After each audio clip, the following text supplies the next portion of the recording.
Hello dear friends, कैसे हैं आप लोग। I hope you are doing well. आप अच्छे होंगे, मैं कामना भी करता हूँ ईश्वर से आप लोग जहाँ भी रहें खुश रहें, मस्त रहें और नाम लेते रहें हर हर महादेव। दोस्तों, ये कहानी नहीं, एक रियल कहानी है, एक रियल स्टोरी है, एक रियल फैक्ट है एक बूढ़े बाप की।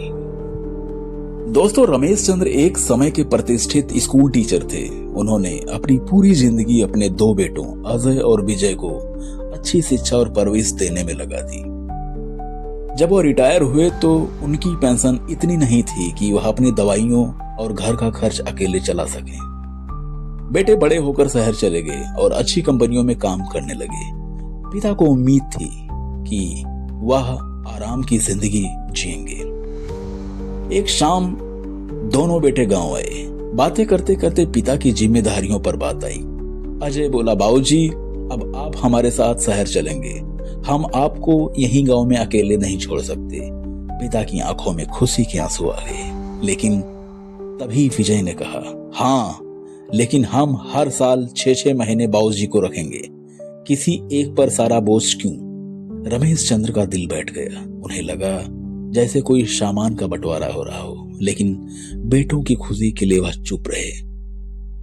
पहले 6 महीने वह अजय के साथ रहे। अजय और उसकी पत्नी अपने काम में व्यस्त रहते थे। घर बड़ा था, लेकिन पिता के लिए कोई जगह नहीं थी। वह ड्राइंग रूम के एक कोने में पड़े रहते थे। जब उन्हें किसी चीज की जरूरत होती तो उन्हें घंटों इंतजार करना पड़ता। बहू के कड़वे बोल उनके दिल में कांटों की तरह चुभते थे। 6 महीने पूरे होते ही उन्हें विजय के घर भेज दिया गया। विजय का घर भी वैसा ही था, प्यार से महरूम। विजय का घर भी वैसा ही था, प्यार से महरूम। यहां उन्हें रसोई के पास वाले छोटे कमरे में रखा गया, जहां दिन भर शोर रहता था।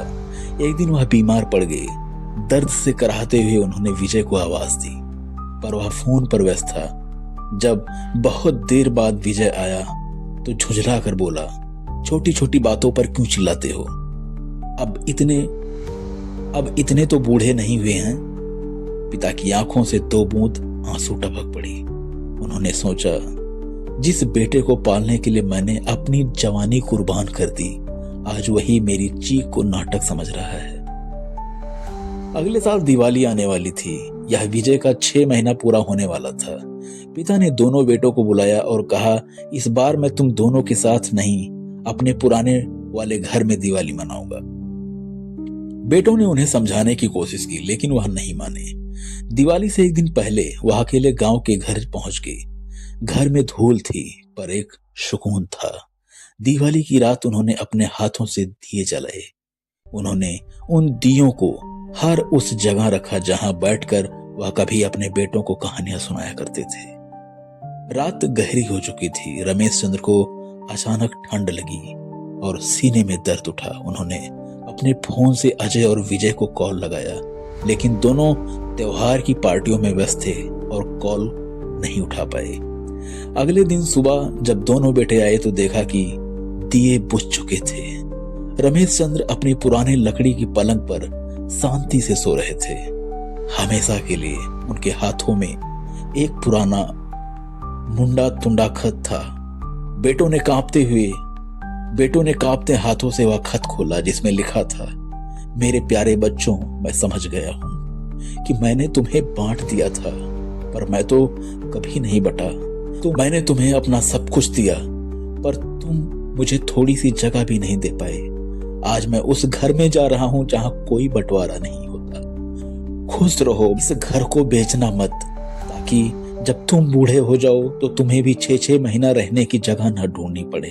दोनों बेटे फूट फूट कर रो पड़े, लेकिन अब बहुत देर हो चुकी थी। उन्होंने अपने पिता को उस दर्द के साथ हमेशा के लिए खो दिया था, जिसे उन्होंने खुद दिया था। इस कहानी में अक्सर लोग उस पिता का दर्द महसूस करते हैं जिसने सब कुछ देकर भी अंत में उपेक्षा और अकेलापन पाया। दोस्तों, ये कहानी हम सब की है, हर घर की है, क्योंकि हर घर में हमारे बूढ़े माँ बाप हैं। हमारा परम कर्तव्य है उनकी सेवा करना, उन्हें अपने बच्चों की तरह पालना। दोस्तों, अगर आपको ये कहानी अच्छी लगी हो तो आप मेरी वीडियो को चैनल को सब्सक्राइब करें ताकि मैं आपके साथ अन्य वीडियो के साथ आ सकूं। आपका छोटा भाई Shiv @shiva blogger is my channel, so please follow and subscribe.